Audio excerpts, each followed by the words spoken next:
RJ. I'm talking to RJ at RJ's. Yeah. Yeah, this You is your ready? place. No, I wish it was. Okay. Good food. All right. All right, you ready?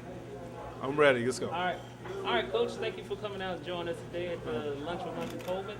All right. Appreciate being here. How's fall practice going? Fall practice is going pretty good. It's just like any other fall practice we usually have, and that you're just trying to get your team ready for the season. Pretty much. It's just trying to find out what guys can and can't do. Just kind of see where you at for us. Really it's pitching and defense that counts. So just trying to see how strong your pitching is and how good your defense is. Speaking of pitching, you lost two quality pitchers last year. Yeah. And Davis. And Walsh. And Walsh. Yeah. And who you have here to replace him for this season?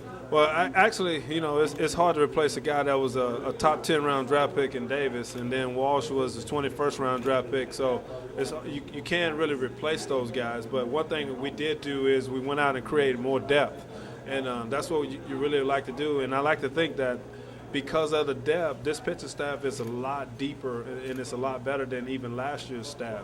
What we did, we went and brought a kid named Max Klein out of Arizona. We went and got a guy named Matt Schindelbauer that originally committed to University of New Orleans. But, of course, their coach left. I was supposed to go there, but I'm not. But Schindelbauer ended up coming here. We got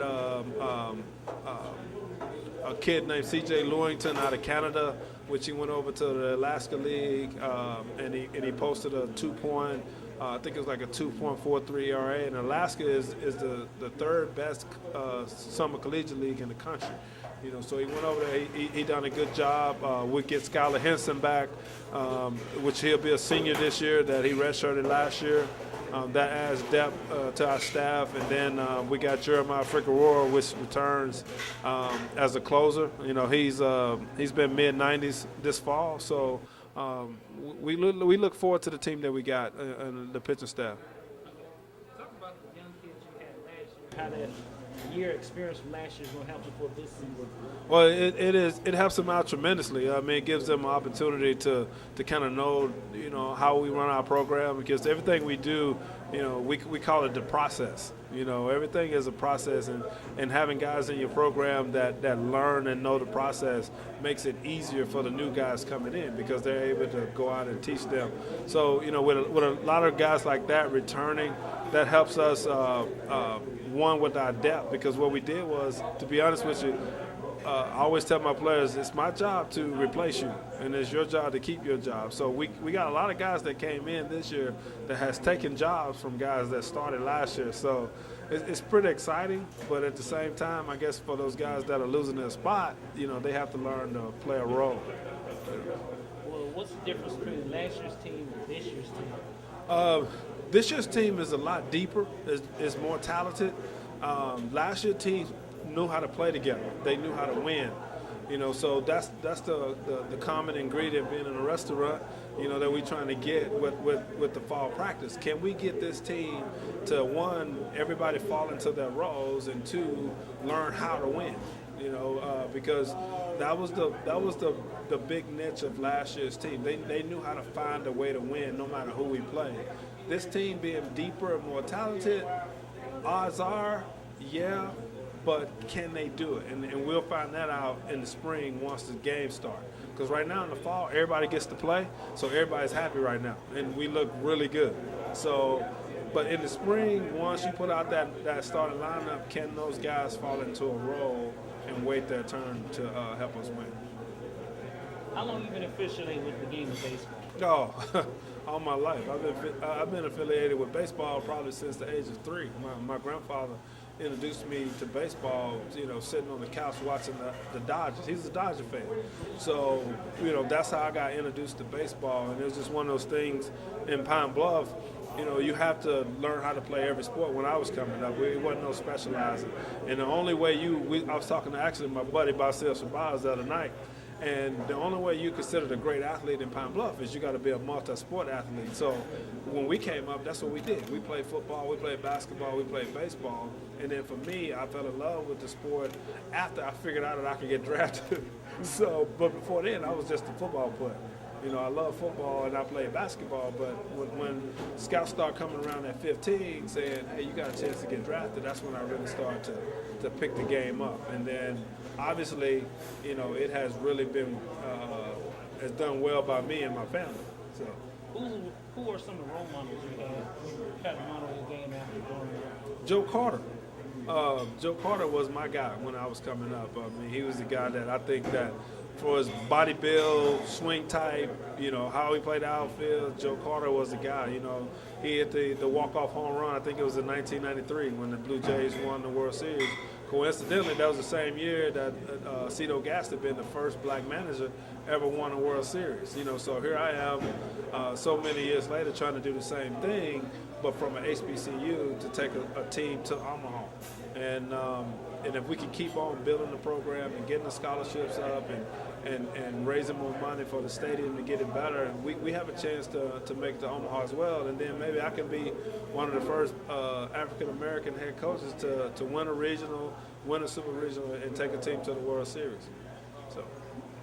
So speaking of going to the regional, so what are your team goals for this year? Oh, our team goal is to make it to Omaha every year. You know, when I first got here, to be honest with you, the program had been taken to a point to where it was time for somebody else to take it on. And when I first got here, we put that on the schedule, and a lot of people laughed at us. They even laughed at us when we put the bigger schools on the schedule. But I don't think a lot of people are laughing at us now that we're able to go out like last year. We beat Mississippi State when they was ranked 7th in the country. We beat TCU when they was ranked. We beat Missouri when they were ranked. We went to Kansas and won. You know, so we're beginning to make headway in our progress. And going to Omaha for us, that's what we want to do. Yes, we want to win the Western Division again. Yes, we want to win the SWAC championship. And then, yes, we want to get into a regional and win. Yes, we think we can win a super regional. And yes, we think we can get all the way. But if you don't think that way and you don't believe, then all those other goals, like winning the conference, winning the division, winning the conference tournament, you'll never achieve it. So my thing is belief. I believe that if we keep on growing and I keep praying, that it'll happen. You know, so and each year we get closer. So hopefully this year we can bring the SWAC championship home and get into the regional and do what only we think that we can do is win a regional and get to a World Series. You mentioned schedule. Who are your non-conference opponents this year? Oh, we got a pretty good non-conference schedule this year. It features Missouri again. We got a swing there where we go to Missouri and then we leave Missouri and go to Kansas State and play a 3-game series at Kansas State. We also have TCU, which will probably be ranked either 1 or 2 in the country, on a Wednesday night in February. We open up the season at home against North Dakota State, which is out of the Summit Conference. Every year they make it to the NCAA regionals, every single year. And the last time they visited Pine Bluff, we beat them 2 out of 3. Which I thought that was pretty good. A lot of people didn't really understand the win, but it was big for our program at the time. And then we also host the next weekend, the second weekend, which is the first weekend in March. We host Southeast Missouri State, which has won the Ohio Valley Conference for the last 3 years, and they've been in the regionals for the last 3 years as well. We also had the University of Memphis on the schedule this year. So we got a pretty good schedule of non-conference teams that are really challenging us this year. All right, Coach, thank you for coming out. What do you want to tell the UAPB baseball fans? Well, the thing that we need, you know, we had a Torrey Hunter Home Runs and Heroes to raise money for the program and the complex. And, you know, a lot of people always say that, you know what, that's kind of expensive, but there is something that they can do. You know, just buying season tickets, you know, $120 for the season, and I think individual game tickets are like $7. You know, doing that part right there helps our program out tremendously, because, you know, if just think about it, if they buy 2 game tickets, they just help buy 3 baseballs. You know, or they just bought a kid something to eat on a road trip. So whatever they do helps out a lot. And I think buying the season tickets this year, we're having a new press box being built that'll be done in April, where people have a concession stand and you'll have bathrooms out there. And we got our new seating in that we got in last year, so they have a place to sit. And then hopefully we can keep putting together a really good baseball team where you can come out and watch your Golden Lions win a championship. All right, Coach. We thank you. All right.